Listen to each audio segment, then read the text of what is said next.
జరిగింది. నేను అడుగుతా ఉన్నా, ఇంత జరిగినా కూడా ఒకవైపున చట్టాన్ని ఉల్లంఘించింది పోలీసులే, ఒకవైపున చట్టాన్ని అపహాస్యం చేసింది పోలీసులే, మరోవైపున పోలీసులే వీరిని అబాసుపాలు చేస్తూ వీరి కుటుంబ గౌరవాన్ని మంట కలుపుతూ ఒకవైపున చేయకూడని పనులన్నీ పోలీసులు చేసి ఆ తర్వాత వీరి మీద ముద్ర వేస్తూ ఉన్నారు. వాళ్ళు చేసిన పనిని జస్టిఫై చేసుకునే దానికోసం ఈ పిల్లల మీద వీళ్ళు ముద్ర వేస్తూ ఉన్నారు. సంఘ విద్రోహ శక్తులుగా, నేరస్తులుగా, గంజాయి బ్యాచ్గా, రౌడీలుగా వీళ్ళ మీద బురద వేసే కార్యక్రమం చేస్తూ ఉన్నారు. నేను అడుగుతా ఉన్నాను ఒకటే, ఆ పాత కేసులకు దీనికి ఈ ఘటనకు ఏం సంబంధమో అని అడుగుతా ఉన్నా. వీరి మీద ఏదైనా గతంలో ఏదైనా కేసులు ఉండొచ్చేమో నాకు తెలియదు, కానీ ఆ పాత కేసులకు ఈ ఘటనకు ఏం సంబంధం అని అడుగుతా ఉన్నా. ఈ ఘటనలో జరిగింది ఏమిటి అని అడుగుతా ఉన్నా. ఈ జరిగిన ఘటన పాత కేసులకు ఏం సంబంధం అని అడుగుతా ఉన్నా. ఈ ఘటనలో ఏకంగా దౌర్జన్యంగా వాళ్ళ ఇళ్ళకి తీసుకొని పోయి వాళ్ళ ఇళ్లలో నుంచి వాళ్ళని లాక్కొని వచ్చి వాళ్ళని దారుణంగా కొట్టి, రోడ్డు మీద కూడా కొట్టి షేమింగ్ చేసి వాళ్ళని ఇంత దారుణంగా చేస్తూ ఉన్నారు.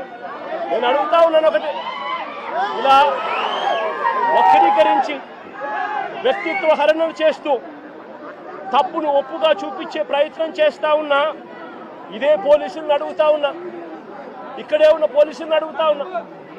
విక్టరు ఒక న్యాయవాది, జూనియర్ అడ్వకేట్ కాదా అని అడుగుతా ఉన్నా.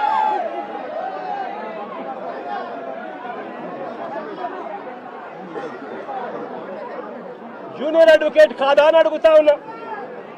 ఈ విక్టర్ అనే పిల్లాడు జూనియర్ అడ్వకేట్ కాదా అని అడుగుతా ఉన్నా. ఈ పాప విక్టర్ చెల్లెలు, రాకేష్ చెల్లెలు ఈ పాప ఇంజనీర్.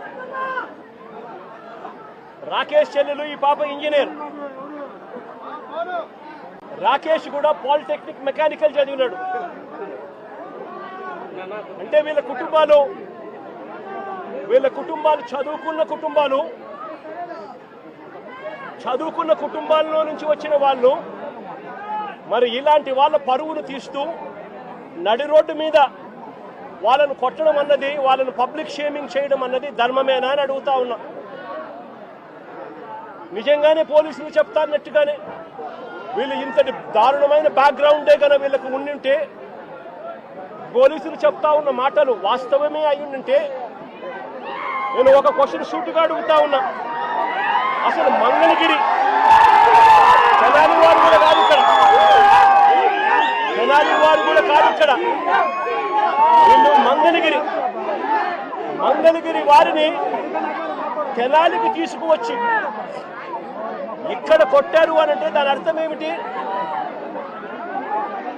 మంగళగిరి వారిని తెనాలికి తీసుకొచ్చి ఇక్కడ కొట్టారంటే దాని అర్థం ఏమిటి?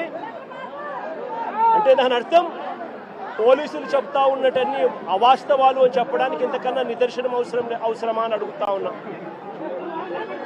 మంగళగిరి వాళ్ళని తెనాలికి తీసుకొని వచ్చి తెనాలి పోలీసులు కొట్టారు అని అంటే దాని అర్థం మంగళగిరిలో ఉన్న వీళ్ళపై ఉన్న కేసులు పెద్ద కేసులు కావనే కదా దాని అర్థం.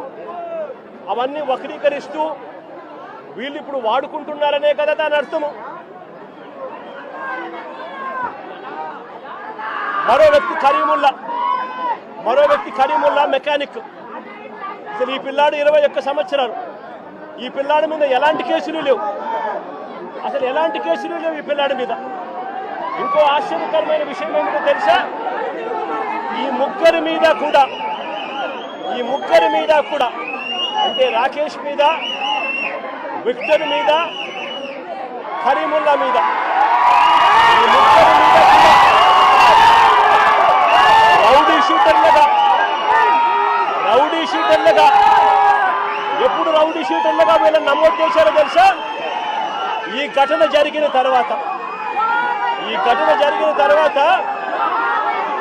ఇది ఇక పెద్దదవుతూ వస్తూ ఉందని తెలుసుకున్న తర్వాత వీళ్ళను రౌడీ షీటర్లుగా, ఈ ఘటన జరిగిన తర్వాత వీళ్ళని రౌడీ షీటర్లుగా చేశారు. నేను అడుగుతా ఉన్నా, ఇంతకుముందు వీళ్ళు రౌడీ షీటర్లుగా లేరు. రౌడీ షీటర్లుగా వీళ్ళ మీద నమోదైంది, వీళ్ళని నమోదు చేసింది ఈ ఘటన జరిగిన తర్వాత. ఇంత ప్రస్ఫుటంగా పోలీసులు ఎలా దుర్మార్గం చేశారు అన్నది ప్రస్ఫుటంగా కనిపిస్తూ ఉంది.